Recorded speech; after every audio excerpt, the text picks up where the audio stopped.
सेव्यमान पावनङ्घ्रिपङ्कजं व्यालयज्ञसूत्रमिन्दुशेखरं कृपाकरं नारदादियोगिवृन्दवन्दितं दिगम्बरं काशिकापुरादिनाथ कालभैरवं भजे भानुकोटिभास्वरं भवब्धितारकं परं नीलकण्ठमेप्सिदर्थदायकं त्रिलोचनं कालकालमम्बुजक्षमक्षशूलमक्षरं हरे हर महादेव।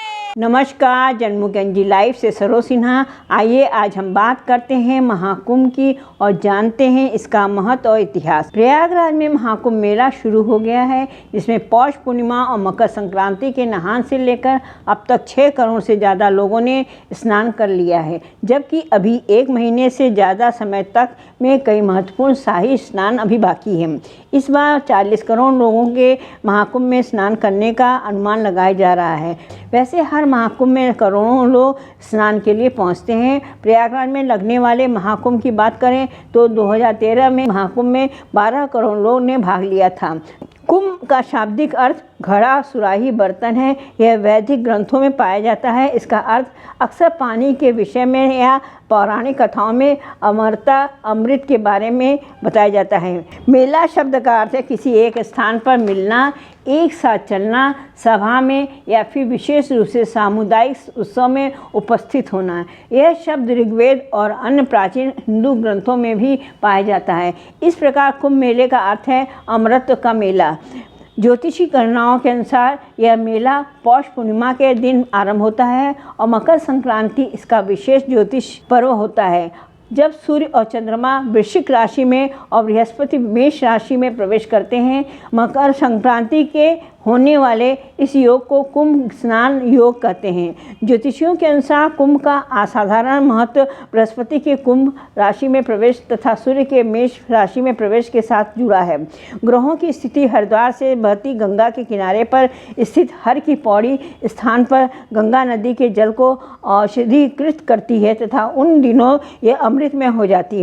यही कारण है कि अपनी अंतरात्मा की शुद्धि हेतु पवित्र स्नान करने वाले लाखों श्रद्धालु यहाँ आते हैं। आध्यात्मिक दृष्टि से कुंभ के काल में ग्रहों की स्थिति एकाग्रता तथा ध्यान साधना के लिए उत्कृष्ट होती है। इतिहास के नज़रिए से देखें तो कुंभ मेले की शुरुआत कब हुई, किसने की, इसकी किसी ग्रंथ में कोई प्रामाणिक जानकारी नहीं है, परंतु इसके बारे में जो प्राचीनतम वर्णन मिलता है वो सम्राट हर्षवर्धन के समय का है, जिसका चीन के प्रसिद्ध तीर्थयात्री वैनसांग द्वारा वर्णन किया गया है। पुराणों के अनुसार ऐसा माना जाता है कि शंकराचार्य ने इसकी शुरुआत की थी।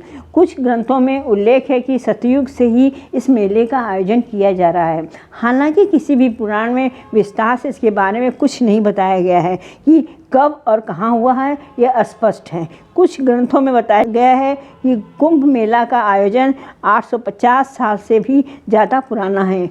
आदि शंकराचार्य द्वारा महाकुंभ की शुरुआत की गई थी। कुछ कथाओं में बताया गया है कि कुंभ का आयोजन समुद्र मंथन के बाद से ही किया जा रहा है, जबकि कुछ विद्वानों का कहना है कि गुप्त काल के दौरान से ही इसकी शुरुआत हुई थी। लेकिन सम्राट हर्षवर्धन से इसके प्रमाण देखने को मिलते हैं कि इसी के बाद शंकराचार्य और उनके शिष्यों द्वारा सन्यासी अखाड़ों के लिए संगम तट पर शाही स्नान की व्यवस्था की गई थी। प्रसिद्ध चीनी यात्री वैनसांग जब अपनी भारत यात्रा के बाद उन्होंने कुंभ मेले के आयोजन का उल्लेख किया था। इसी के साथ उन्होंने राजा हर्षवर्धन का भी जिक्र किया है। उनके दयालु स्वभाव के बारे में भी उन्होंने जिक्र किया था। वैनसांग ने कहा था कि राजा हर्षवर्धन लगभग हर 5 साल में नदियों के संगम पर एक बड़ा आयोजन करते थे, जिससे वह अपना पूरा कोष गरीबों और धार्मिक लोगों को दान में दे दिया करते थे। और कुछ कथाओं के अनुसार कुंभ की शुरुआत समुद्र मंथन से हो गई थी। समुद्र मंथन के बारे में शिव पुराण, मत्स्य पुराण, पद्म पुराण, भविष्य पुराण समेत लगभग सभी पुराणों में जिक्र किया गया है। तो आइए जानते हैं कि समुद्र मंथन को लेकर क्या है पौराणिक कथा।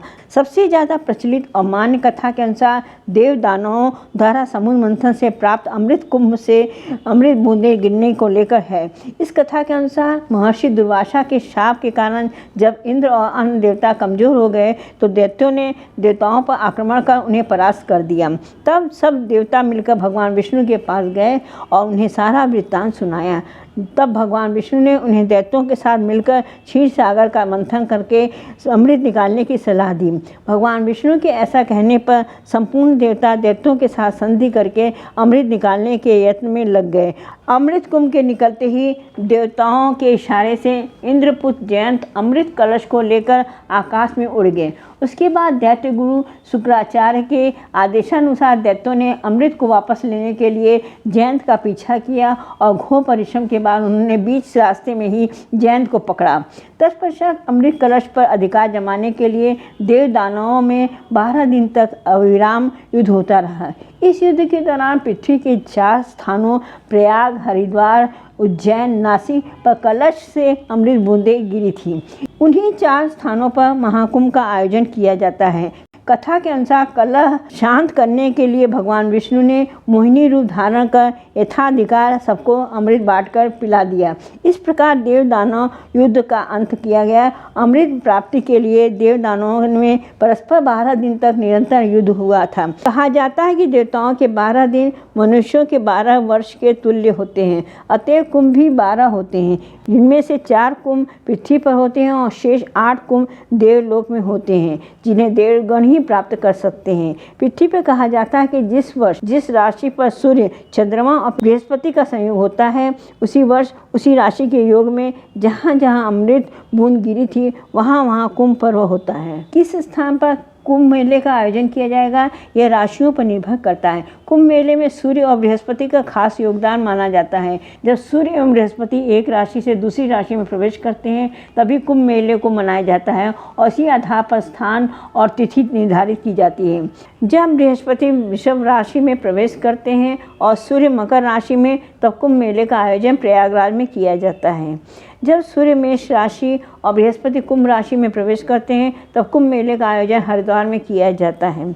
जब सूर्य और बृहस्पति का सिंह राशि में प्रवेश होता है तब यह महाकुंभ मेला नासिक में मनाया जाता है। जब बृहस्पति सिंह राशि में और सूर्य देव मेष राशि में प्रवेश करते हैं तब कुंभ मेले का आयोजन उज्जैन में किया जाता है। यही आपको बता दें कि जब सूर्य देव सिंह राशि में प्रवेश करते हैं, इसी कारण उज्जैन मध्य प्रदेश में जो कुंभ मनाया जाता है उसे सिंहस्थ कुंभ कहते हैं। गुरु ग्रह एक राशि में 1 साल तक रहते हैं और हर राशि में जाने में लगभग 12 वर्षों का समय लग जाता है। इसलिए जहाँ एक बार महाकुंभ लगता है वहाँ फिर 12 साल बाद कुंभ का आयोजन किया जाता है। निर्धारित 4 स्थानों में अलग अलग स्थान पर हर 3 साल में कुंभ लगता है। प्रयागराज में लगने वाले महाकुंभ का महत्व अधिक माना जाता है। दरअसल यहाँ 3 पवित्र नदियाँ गंगा, यमुना और सरस्वती का संगम है, जिस वजह से यह स्थान अन्य जगहों की तुलना में अधिक महत्वपूर्ण है। बता दें कि सरस्वती नदी लुप्त हो चुकी है, लेकिन वह धरती का धरातल में आज भी बहती है। ऐसी मान्यता है कि जो व्यक्ति इन 3 नदियों के संगम में शाही स्नान करता है उसे मोक्ष की प्राप्ति होती है। इसलिए प्रयागराज में इसका महत्व अधिक माना जाता है। कुंभ मेले के प्रकार की बात करें तो महाकुंभ मेला केवल प्रयागराज में आयोजित किया जाता है। यह प्रत्येक 140 वर्षों में यहाँ 12 पूर्ण कुंभ मेलों के बाद आता है। पूर्ण कुंभ मेला हर 12 वर्ष में आता है। मुख्य रूप से भारत में 4 कुंभ मेला स्थान यानी प्रयागराज, हरिद्वार, नासिक और उज्जैन में आयोजित किए जाते हैं। यह हर 12 वर्ष में इस 4 स्थानों पर बारी बारी आता है।